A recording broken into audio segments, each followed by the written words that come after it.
ወዶችዬ ያምወዳችሁ እንዴት አላችሁልን እኛ ደህና ነን ብዙዎቻችሁ አኒሜሽን ፊልም እና እንግሊዘኛ ፊልም ይሰራ ብላችሁ ከዚህ ቀደም ስትጠይቁኝ ስለነበረ አዲስ ቻናል ከፍቻለሁ የቻናሉን ዩዘር ኔም ስክሪኑ ላይ እንደሚታየው ነው ታዲያ ዲስክሪፕሽን ላይ ማስቀምጥላችኋለሁ እየገባችሁ ሰብስክራይብ አድርጉ በቅርቡ ምርጥ የተባሉ የአኒሜሽን እንዲሁም የእንግሊዘኛ ፊልሞችን እንለቃለን እዚህ ላይ ሚዛን የመጣ ነው ፊልም ምጥር ያለ በጣም ቆንጆ ፊልም ነው ተወዱታላችሁ ላይክ እና ሰብስክራይብ ማድረግ እንዳይረሳ ይበልጥኛል ለማበረታታት እንደተለመደው ቪዲዮቻችን በቪፒኤን ማየት ነው ወደ ቪዲዮ ፊልማችን ሲጀምር አንድ መምህር ስለ ተማሪዎቹ የኮሌጅ ህይወቱ እንዴት እንደነበረ እየነገራቸው ነበር ታዲያ ያ ነገር ደግሞ በጣም የፍቅር ይዘት ያለው ስለሆነ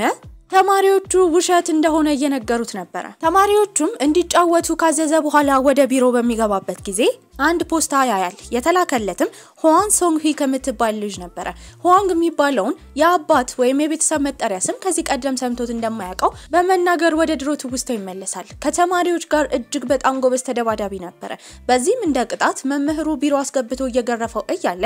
ሆዋን ሶንግሂ የተባለችው ልጅ አዲስ ተማሪ ሆና ወደ ትምህርት ቤቱ ትመጣለች በዚህም ሲያያት በጣም ቆንጆ ነበረች መምህሯም በዚህ ጊዜ 12ኛ ክፍል ሲሆኑ አዲስ ተማሪዎች ወደ ትምህርት ቤታቸው አብዛኛው ጊዜ እንደማይቀበሏቸው ነገር ግን እንደምትላመድና ውጤቷ በጣም ቆንጆ እንደሆነ እየነገረቻት ነበር በዚህ ጊዜ እሱ ልክ እንዳያት በጣም ወዷ ስለነበረ ለማናገር ይቀርባታል ከማናገር ይልቅ ግን ልብሱ እንደተቀደደ ነበር የነገረችው እሷ አዲስ ተማሪ ስለሆነች ሁሉም ሰው በውበቷ በጣም ተገርሞ ፎቶ ያነሳት የትምህርት ቤቱ ግሩፕ ላይ ስለሷ ብቻ ነበር የሚጻፈው ታዲያ ውዩንም ክፍል ውስጥ በነበረበት ጊዜ ለሁሉም ተማሪዎች መልእክት ተልኮላቸው ነበር ያም አዲስ የገባችው ሶንግሂ የተባለችው ተማሪ ታኪ ከሚባለው የትምህርት ቤቱ በጣም ጉልበተኛ ልጅ ጋር ግንኙነት ስላላት የሱ ሴት ስለሆነች ማንንም ሰው እንዳይነካት የሚያስጠነቅቅ ነበር ይሄንን ያየው ውዩን ግን ምንም ነገር አልመሰለውም እሷም ውጪ በመተጣጣበት ጊዜ ሁሉም ሰው በግርምት ነው የሚያያት ከጀርባዋ ራሱ የተለያዩ የፍቅር ደብዳቤዎች ሻሚዟ ላይ ተለጥፈው ነበር ይሄንን ያየው ቡዮንም ከጀርባዋ ላይ ላነሳላት ሲሞክር ምን እንደሚፈልግ ትጠይቀዋለች እሱም ወረቀቱን ያሳያታል ጨመዳዳ ከጣለችው በኋላ በፍጥነት የሆነ ነገር እንዲያደርጉ ነበር የጠየቀችው የተረዳው በሌላ መንገድ ቢሆንም የሷ ሐሳብ ከትምህርት ቤት አምልጦ መውጣት ነበር ሁለቱም ይወጣሉ የምትወደው ምግብ ያለበት ቦታ ከጠየቀችው በኋላ ስፍራውን በደንብ ስለሚያውቀው እዛ ቦታ ሄደው ተመግበው ነበር አሁንም ግን እስከ ምሽት ድረስ ሌላ ቦታ ለመውሰድ እየጠበቀ ነበር እሷ ግን በመካከላቸው ምንም እንደሌለ ተናግራ አሹፋበት ነበር እሷንም ባልተገባ መልኩ ስላሰባት በጥፊ መታው ነበር በቀጣይ ቀን ትምህርት ቤት ሲገናኙ ይሸሻት ጀመረ ታኪ የሚባለው ልጅም ሁሉ ጊዜ የምትቀመጥበት ቦታ ጋር ቁጭ ብሎ ይጠብቃት ነበር በዚህ በጣም ትናደዳለች ባሁኑ ውዮንን ሳትጠይቀው ከትምህርት ቤቱ በግድግዳው ዘላ ለመውጣት አስባ ነበር ወንበር ተጠቅማ ወደ ላይ ልትወጣ ስትል ግን ልትወድቅ ነበር በዚህም ውዮን ይዛታል ታዲያ እንደተለመደው አሁንም ሁለቱ በአጥር ዘለው ወጥተው እሷ የምትወደው ምግብ መመገብ ጀመሩ ታዲያ ውዮንም ሲነግራት የነበረው ለታኪ ለሚባለው ተማሪ ሁለቱ አንድ ላይ እንደሆኑ ብትናገር እሷን ማወትወቱን እንደሚያቆም እየነገራት ነበር ታዲያ እሷ ይሄንን የምትናገረው ውዮን ከዚህ በኋላ ከማንንም ሰው ጋር እንዳይደባደብ ቃል ከገባላት እንደሆነ ትናገራለች እሱም ቃል ይገባላታል ቴክ የሚባለው ተማሪ በመጣ ጊዜ ሁለቱ አንድ ላይ እንደሆኑና ከዚህ በኋላ እንዳያናግራት ነበር የጠየቀችው በዚህም ቴኪ በጣም ይናደድና ውዮንን ከዚህ በኋላ የሚኖረው የትምህርት ቤት ህይወት በጣም ከባድ እንደሆነ አስጠንቅቆት ነበር የሄደው ከዛ ጊዜ በኋላ ተደባዳቢ የነበረው ልጅ ዝምተኛ ሆነ ወተት ቢወረውሩበት ቢደፉበት ሁለቱ ቁጭ ብለው ምሳ በሚበሉበት ጊዜ ልብሱ በወተቱ ቢበሰብስ እንኳን እሷ ፊት ላይ ተፈነጠረውን ከመጥረግ ውጪ ምንም ነገር ለተማሪዎቹ አይናገርም ነበር እንደተለመደው ከትምህርት ቤት በአጥር ዘለው ከወጡ በኋላ ጥሩ ጊዜ ያሳለፉ ነበር ታዲያ ግን አንድ መምህር ያገኛቸዋል በዚህም አንድ ላይ ተያይዘው በመሮጥ ተደብቀው ነበር መምህሩን ያመለጡት በዝናብ አማካኝነት ልብሳቸው በስብሶ ስለነበረ እሱ ቤት ሄደው ልብሱን ካጠቡ በኋላ ጥሩ ጊዜ እንዳሳለፈች ነግራው ነበር የተለያዩት በቀጣይ ቀን ትምህርት ቤትም ቴኪ የተባለው ተማሪ እሱን ሊደበድበው ይመጣል ሁሉ ጊዜ እንደሚደባደቡት ቴራስ ላይ ወጥተው እንዲደባደቡ ቢጠየቅም እሱ ግን እንቢ ነበር ያለው ታዲያ ተማሪዎቹን ቴኪ ጎበዝ እንደሆነ የሚያስብ ሰው ካለ ብሎ ይጠይቃል ከሁለቱ በታች እንደሆነና ድብድብ እንደማይፈልግ ነበር የተናገረው እነሱ ግን ቅጥቅጥ ያደርጉታል አንዴ እንኳን ለመማታት አልተዘጋጀም ነበር ከዛም በኋላ ከሷ ጋር ምግብ ለመብላት ይወጣሉ በጣም ተገርማ እያየችው ነበር ታዲያ እሱም ቃሉን ስለጠበቀ እንደተገረመች ይጠይቃታል እሷም እንደተገረመች ነበር የተናገረችው ወደ ቤት እየሸኛት ይያለ ግን መንገድ ላይ አንድ መኪና ታያለች በጣም ከባድ ድንጋጤ ፊቷ ላይ ይታይ ነበር ታዲያ በቀጣይ ቀን ትምህርት ቤት ስትመጣ በጣም ደብሯት ነበር እሱ የቻለውን ነገር አድርጎ ሊያዝናናት ቢሞክርም አልቻለም ነበር ነገር ግን እንደለመዱት አሁንም ከትምህርት ቤት ዘለው ወጥተው ባህር ዳርቻው ጋር ተዝናንተው በቀጣይ ቀን ስልክ ቢደውላላት ትምህርት ቤት ቢጠብቃት ሊያገኛት አልቻለም ነበር በጣም ተጨንቆም ሰፈር ውስጥ ከትምህርት ቤት በኋላ ይፈልጋት ጀመረ በዚህም ቤታቸው መስታወቱ ተሰባብሮ እናትየው ጮሃ ያለቀሰች እሷን በጣም አዝና ነበር ይሄን ሳይ በጣም ይደነግጥና ፈልጓት እንደነበረ የነገራት የቤቷን ሚስጥር ስላየ ክፍት ብሎ አታለቅሳለች በቀጣይ ቀንም ትምህርት ቤት ቁጭ ብሎ እየጠበቃት ነበር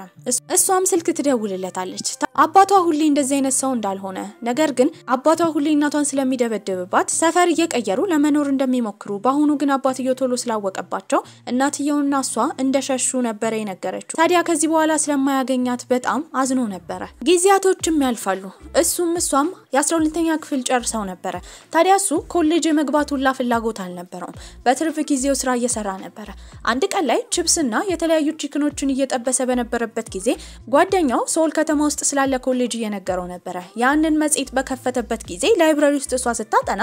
መጽሔቱ ላይ ፎቶዋ ይታይ ነበር በዚህም በማጉያ ሲያየው በጣም ደስተኛ ይሆናል እዛ ሶል ከተማ ኮሌጅ ለመግባት ነበር ቆርጦ የተነሳው መግባትም የፈለገው በስፖርት ወይም ሰውነት ማጎልበቻ ትምህርት ነበር ከዛ ጊዜ ጀምሮ ሰግጦ ያጠናና ስፖርት እንቅስቃሴ ያደርግ ነበር እዛም ኮሌጅ መግባት ችሎ ነበር መጀመሪያ በሄደበት ቀን እሷን ነበር ሲፈልግ የነበረው ከብዙ ፍለጋ በኋላም ያገኛታል ሲያገኛት በጣም ደስተኛ ሆና ነበር ያቀፈችው ታዲያ እሷም የራሷን ስራ መስራት እንደምትፈልግ እየነገረችው አንድ ላይ ፍላየር እየበተኑ ነበር ያን ቀን ጥሩ ጊዜ ቢያሳልፉም በቀጣይ ቀን ምግብ እየበላ በነበረበት ጊዜ ታስጠራዋለች በመካከላቸው ምንም አይነት ድብቅ ነገር እንዲኖር እንደማትፈልግና ፍቅረኛ እንዳላት ነበር የነገረችው እሷም ብሎ እዚህ ስለመጣ በጣም ከብዶት ያዝን ጀመረ ጓደኛውም ያበረታቷል ታዲያ ያንን ልጅ ልክ ሃይ ስኩል ታኪ ሲወዳት እንደነበረው እሱን ማስወገድ እንደሚችልና ምናልባት ቆንጆ ላይሆን እንደሚችል ነበር የተነጋገሩት ልጁ ኳስ እንደሚጫወት በሰሙ ጊዜ እዛ ይመዘገባሉ ታዲያ ሲያዩት ግን በጣም ቆንጆ ነበር እሱም አሰልጣኛቸው ሆኖ ነበር ውዮን ግን በዚህ ነገር በጣም አዝኖ ነበር ምንም ቢሆን ግን እሷን ልክ እንደ ጓደኛው ይዟት ነበር ታዲያ እሷም አንድ ምክር ትመክሯለች ጓደኛ እንዳለችውና ሁለቱ አንድ ላይ ቢሆኑ ጥሩ ጥንድ እንደሚወጣቸው እየነገረችው ነበር እሱ ግን በዚህ ንግግሯ በጣም ይናደድባታል ሁለት አዛውንቶች እቃ ለማንሳትና መኪናቸው ስለመጫን እየሞከሩ ነበር በዚህም ሁለቱም ይረዷቸዋል ከትንሽ ቆይታ በኋላ ወደሚያድሩበት ቦታ ፖሊሶች ነበር የመጡት ሰዎቹ ወንጀለኞች ስለሆኑ እቃ ለማሸሽ እንደሞከሩ እየተነገራቸው ነበር ቤተሰብ ጥሩ ቢባሉ እንኳን እሷ ምንም ቤተሰብ እንደሌላ ስትናገር እንደሚታሰሩ ነበር የተነገራቸው በዚህ አጋጣሚ ቁጭ ብለው በሚያወሩበት ጊዜ አሁን እንደ ፍቅረኛ ያዘችው ልጅ ያገኘችውን የመጀመሪያ ቀን እያስታወሰች ነበር ለፈተና በመተሄድበት ጊዜ ተጋጅተው እቃ እንደወደቀባት ቀና ብላ ስታየው በ3 ሰከንድ ውስጥ ብቻ ፍቅር እንደያዛት ነበር የተናገረችው ይሄን መስማት ለሱ በጣም ከባድ ነበር ምንም ቢሆን ግን ራሱን ከሷ ማራቅ አልቻለም ነበር ታዲያ አንድ ቀን ላይ አበባና የተለያዩ ስጦታዎችን ከገዛላት በኋላ ሊሰጣት እሷ ጋር ሄዶ ነበር በዛ ሰዓት ግን እሷ ከፍቅረኛዋ ጋር ነበረች ያንገታ ብል ያደርግላት ነው በዚህም ሊስማት በሚጠጋበት ጊዜ ይሄን ያየው ውዮን መኪናቸው ላይ ድንጋይ ወርውሮ አበባውን ሁላ ትቶ ነበር ከዛ ቦታ ሄደው በቀጣይ ቀን ላይብራሪ በነበረበት ጊዜ ግን ሶንኪ ፍቅረኛ ከአንዲት ሴት ጋር እያወራ ታዲያ ወደ አውሮፓ ከተማ አብረው እንደሚሄዱና አብረው ልትሆን እንደምትችል እያወራ ይሰማል መጀመሪያ ለማድረግ ያሰበው ኳስ ግጥሚያ ባላቸው ጊዜ ያኔ እልሁን ለመወጣት ነበር በተደጋጋሚ ውዮን እያሸነፈ ነበር ሲዮንኪም እዛ ፍቅረኛዋን ለመደገፍ በመጣችበት ጊዜ በችሎታው ተገርማ ነበር ታዲያ ግን ብዙ ከሷ መደበቅ ስላልፈለገ ጎትቶ ከወሰዳት በኋላ ከፍቅረኛዋ መራቅ እንዳለባት ከሌላ ሴት ጋር ወደ አውሮፓ እሄዳለሁ ብሎ ሲያወራ እንዲሁም ሴቶች ላይ እንደሚጠቀም እንዳወቀ የነገራት ነበር እሷ ግን በጣም እንደቀና ከዚህ ቀደምም ትላንትና ድንጋይ ወርውሮ መኪናቸውን የመታው እሱ እስከሆነ ድረስ ልታምነው እንደማትችል ነበር የተናገረችው ከዛ ቀን በኋላ መነጋገር እንኳን አቁመው ነበር ኮሌጁ ሲገናኙ እንደማይተዋወቅ ሰው ነው የሚሆኑት እንዲያ ያለ 2012 ይደርሳል እስከዛ ጊዜ ድረስ አግኝቷት አያውቅም ነበር መንገድ ላይም ፍላየር እየበተነ በነበረበት ጊዜ እንደ ድንገት ከአንድ ወንድ ጋር ያያታል በዚህም ተከትሏት ቁጭ ብለው አብረው ጠጥተው ስላሳለፉት ጊዜ ያወሩ ነበር እምትሰራው አሁን የፊልም ቀረጻ ላይ እንደሆነና ብዙ ችግሮችና ብዙ ሰዎች እንዳጋጠማት እየነገረችው ነበር እሱም በዛ ጊዜ ሲያስታውሳት የነበረው ያኔ ዲዛይነር መሆን ስለምትፈልግ ያደሳለቻቸው ስዕሎች የት እንደደረሱ ነበር በሱ ትውስታ ማልጋ ስራው ደብቃ የነበረውን ዲዛይን ከፍታ ማንበብ ጀመረች ወደ አንድ ገጠራማ ከተማ አብረው እንደሚሄዱ አውርታው ነበር ወደዛ በሚሄዱበት ጊዜ እየተዝናኑ እሱ በጣም ስክር ይላል በዚህም አንድ ቦታ በራ አንኳኩታ ጓደኛዋ እንደሰከረባትና እንዲያሳድሯቸው እየጠየቀች ነበር እሱ በዛ ሰዓት መጸዳጃ ቤት ይገባል ነገር ግን መሬቱን ሁሉ አበላሽቶት ነበር በመታይበትም ጊዜ በጣም ደንግጣ ነበር ጧት ከእንቅልፉ ሲነሳ ነገሮችን ለማስተዋወስ በሚሞክርበት ጊዜ ሁሉም ነገር ትዝ ሲለው በጣም ያፍራል ያጣጠበችውም እሷ እንደነበረች ሴትዮዋ ስትነግረው ደግሞ ይበልጥ ሊያገኛት ሁላ በጣም ፈርቶ ነበር ታዲያ እሷ በጣም የጓጓችበት የቲቪ ቀረጻ ነበራት አራት ሴቶች ከቡድኑ እንደተባረሩ ተነግሯት ከሴቶቹ መካከልም እሷ ነበረች በዚህም በጣም ታዝናለች ማዘኗን ያየው ውዮንም ጮክ ብሎ ማናጀሯን ይሰድብላት ጀመረ በዚህም ለመዝናናት አንድ ቦታ ባጥር ዘለው ነበር የገቡት እዛም ጥሩ ጊዜ አሳልፈው ነበር ታዲያ ውዮን ለሷ ብሎ ምንም ነገር ያደርግ ነበር ወደ ቤትም በሸኛት ጊዜ አንድ ነገር ሊነግራት ፈልጎ ነበር ሊነግራት ያሰበውን ነገር ቀድማ ስላወቀችም እንዳይናገር ብትጠይቀውም እሱ ግን አሁንም እንደሚወዳት ነበር ይነገራት ለመመለስ ዝም ትላለች በዚህም ተናዶ መኪና ውስጥ ገብቶ ነበር የሄደው በቀጣይ ቀንም ሴት እንኳን ቀርባሱ ለማዋራት ብትሞክርም የሚያስበው ስለ ሲዮንኪ ነበር እንዲገናኙ የሚቀጣጠራሉ ታዲያ ሁለቱ አንድ ላይ መሆን እንደማይችሉ ግንኙነታቸው ውስብስብ እንደሆነ ብትናገርም ዘመዳማቾች እንዳልሆኑና ዘመዳማቾች አንድ ላይ ቢሆኑ ውስብስብ እንደሚሆን ነገር ግን የነሱ እንዳልሆነ እየነገራት ነበር በጣም ተናዳም ከዛ ቦታ ልትሄድ ስትል ግን በብረት የተሰራ የማስታወቂያ ባነር ላይ ሊወድቅ ነበር በዚህም እሱ ዘሎ ይገባል እሷንም ማዳን ችሎ ነበር ወደ ሆስፒታል በገባበት ጊዜ ግን በጣም አዝናና እያለቀሰች ነበር ልክ እንደነቃም ሁለቱ አንድ ላይ መሆን እንደሚችሉ ነበር የነገረችው ከዛ ቀን ጀምሮ ፍቅረኛሞች ሆኑ እሱ ተከራይቶ ቢኖርም ለሷ እጅግ በጣም ውድ የሆነ ቦርሳ ይገዛላታል በቦርሳው ግን በጣም ተናዳ ነበር ቦርሳ ከሚገዛላት ብሩን ቢያስቀምጥ ጥሩ እንደነበረ ብትነግረውም እሱ ግን እሷን ከማስደሰት ወደ ኋላ አይልም ነበር እንዲህ ያያለ ጊዜያቶች እያለፉ ነው አንድ ቀን ላይ የጓደኞቻቸው ስብሰባ ላይ ሄዱና እዛ ወሬ እየተወራ ነበር ከጓደኛው አንዱ ስራ እንዳለው እየተናገረ ነው ውዮን እስካሁን ስራ ያልተቀጠረው ትምህርት ቤት በተደጋጋሚ ተማሪዎችን ለማሰልጠን እንዲሁም ስፖርት ለማሰራት እንደመምህርነት ቢያመለክትም እግሩ ላይ ባለው ጉዳት የተነሳ ተቀባይነት አላገኘም ነበር ታዲያ ከጓደኞቹ ጋር በሚያወራበት ጊዜ በጣም የበታችነት ስሜት ተሰምቶት ተናዶ ነበር ሄደው ያኔ እሷ ተከትላት አቅፏለች ሁሉ ነገር የተፈጠረው በሷ እንደሆነ እየነገረችው ነበር እሱ ግን ክፍያው እሷ እንደሆነች እየነገራት ያረጋጋታል ጊዜያቶች እያለፉ ነው አንድ ቀን ላይ የሷ እናት ትሞታለች በዚህ በጣም አዝና ነበር ህይወት የዞረችባት ያህል ነበር የተሰማት ታዲያ እሱም ያኔ ራሱ ከልብ ጓደኛው ጋር ሆኖ በሚያወራበት ጊዜ አንዳንዴ እሷን ያወቀበትን ቀን ነገሮች በከበዱት ጊዜ እንደሚጸጽተው እግሩም የተሰበረበትን ቀን በተደጋጋሚ እንደሚያስበው ሲናገር ትሰማለች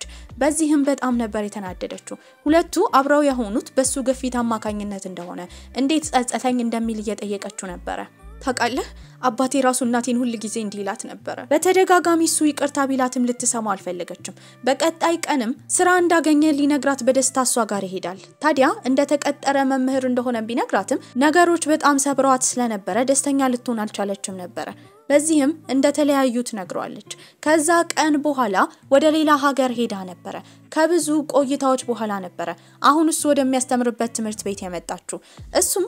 ስላገኛት በጣም ደስ ብሎት ነበር መች እንደመጣች ይጠይቃታል ከወራት በፊት እንደመጣች ልታገባ እንደሆነ ነበር የነገረችው በዚህም እንኳን ደስ አለሽ ነበር ያላት ታዲያ ግን እሷ ማግባቷ ለመጨረሻ ጊዜ የራሱ ማድረግ አለመቻሉ በጣም አስከፍቶት ነበር ታዲያ ከጓደኞቹ ጋር ራቅ ወዳለ ስፍራ ሆነው እየተዝናኑ ነበር እዛም ሆኖ ጓደኞቹ በተኙበት ጊዜ እሱ ሲያስብ የነበረው ስለሷና ስለ ሰርጓ ነበር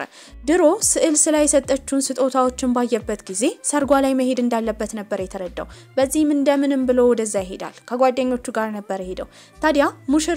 ሙሽራ ቀሚሷን ለብሳ ደስተኛ ሆና ነበር ብዙ ሰዎች እየመጡ እንኳን ደስ አለሽ ይያሏት ነው አሁን ግን የመጣው ውዮን ነበር ታዲያ ስታየውን በጣም ደስ ይላታል እሱም እስከዛሬ ላደረገው ነገር ይቅርታ እየጠየቃት ነበር እሷም መጉዳቱ በጣም በህይወቱ የሚጸጽተው ነገር እንደሆነ ነገር ግን በህይወቷ ጥሩ ጊዜ እንደሚመኝላትና ደስተኛ እንድትሆን ነበር የመከራት እሷም ሁሉ ጊዜ በከፋት ጊዜ እሱን ስታስታውስ ጠንካራ እንደምትሆንና